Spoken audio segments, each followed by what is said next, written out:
खानकाह के राहिब ने नबी करीम सल्लल्लाहु अलैहि वसल्लम को देखा तो चौंक उठा।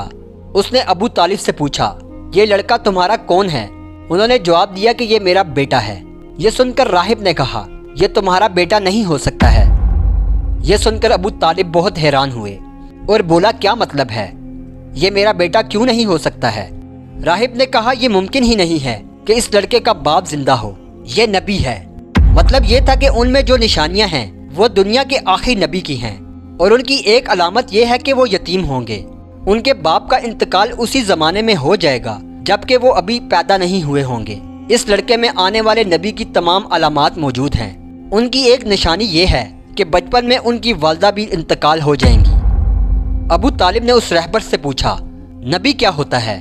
रहबर ने कहा, नबी वो होता है जिसके पास आसमान से खबरें आती हैं और फिर वो ज़मीन वालों को उनकी इत्तलाह देता है।